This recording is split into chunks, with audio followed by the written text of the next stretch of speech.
Salut à tous, salut à toutes, c'est Namiad et bienvenue pour ce 8e numéro de News DMA, votre émission hebdomadaire de toutes les actualités d'ici, Marvel ou autres à ne pas manquer de la semaine. Pour ce 8e numéro, c'est encore une fois Spider-Man 3 qui se retrouve en tête d'affiche. Vous l'aurez compris, il y a encore une nouvelle rumeur concernant Monsieur Dr Octopus qui pourrait revenir pour ce 3e opus. Installez-vous confortablement, mettez-vous à l'aise, n'oubliez pas le petit pouce bleu pour le soutien si ce n'est pas encore fait. Si tu es nouveau à la chaîne, n'hésite pas à t'abonner ainsi que d'activer les notifications, tout ceci bien sûr si le contenu global de la chaîne te plaît, sinon je vois pas trop l'intérêt de t'abonner. Et sur ce, sans plus tarder, let's go! On commence directement avec Marvel et notre tête d'affiche Spider-Man. Après MJ, Harry, Tobey Maguire ainsi que Andrew Garfield et j'en cite pas d'autres, c'est maintenant au tour de Alfred Molina qui va peut-être, je dis bien peut-être vu que c'est une rumeur, il va peut-être reprendre son rôle de Dr Octopus pardon. Et je précise encore une fois que c'est une rumeur à prendre à la légère vu que rien n'est confirmé de tout cela, mais en tout cas pour moi ça sent des Sinister Six. Et ça sent aussi le multivers. En tout cas, la source de cette rumeur, elle balance parfois des informations plutôt correctes. Du coup, je sais pas vraiment comment prendre tout cela, mais pour moi, c'est à prendre avec des pincettes. Toujours avec le MCU, c'est officiel, le casting de Thor Love and Thunder s'agrandit de plus en plus.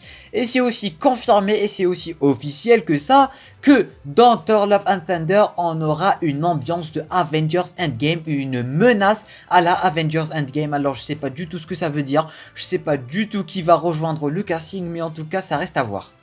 On se tourne maintenant vers un leak qui est très improbable. Apparemment il y a quelques jours de tout cela, une pub Disney Plus aurait fuité, et cette pub elle parlait de deux dates. Une d'un film et une d'une série. La première, ça concerne Black Widow qui pourrait sortir sur Disney Plus dès le 16 avril 2021. Et la deuxième, elle concerne Falcon and the Winter Soldier qui va apparemment sortir pour le 13 août 2021. Alors moi, j'y crois pas du tout à cette rumeur parce que de 1, j'arrive pas à trouver ce leak et honnêtement j'y crois pas du tout, alors c'est à prendre avec d'énormes pincettes. Côté série, on a Moon Knight ainsi que She-Hulk qui devraient commencer leur tournage dès mars 2021. En ce qui concerne la série, Hawkeye, elle va commencer le tournage dès la semaine prochaine à New York. Et en ce qui concerne Elizabeth Olsen, elle en a fini une bonne fois pour toutes avec WandaVision et maintenant elle a désormais commencé le tournage de Doctor Strange in the Multiverse of Madness. Terminé avec Marvel, on se tourne directement vers DC Comics. On commence directement côté série, on a le look officiel que va avoir Starfire dans cette saison 3 de Titan.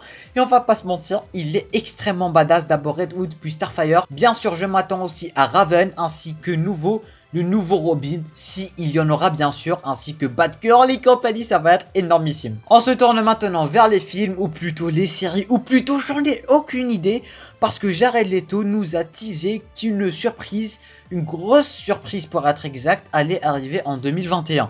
Qu'est-ce que c'est que cette surprise? On n'en sait rien. Est-ce qu'il va reprendre son rôle pour un film?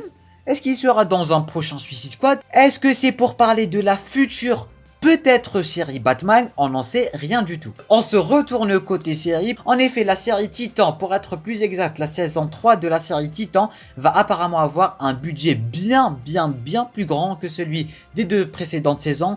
Perso, je crois que c'est parce que la série va aussi se passer un peu à Tamaran, qui est la planète de Starfire.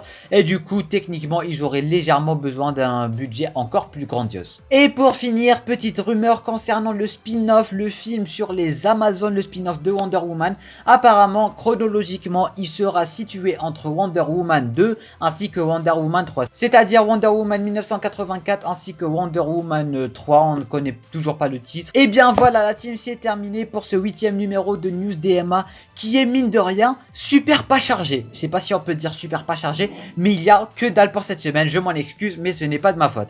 Si cette vidéo vous a plu, le petit pouce bleu pour le soutien qui compte quand même pas mal. Si tu es nouveau, n'hésite pas à t'abonner ainsi que d'activer une notification, tout ceci bien sûr si le contenu global de la chaîne te plaît, sinon je vois pas trop l'intérêt de t'abonner. Et sur ce la team, je vous dis à très bientôt pour la semaine prochaine pour News DMA numéro 9. C'était Namiad, portez-vous bien.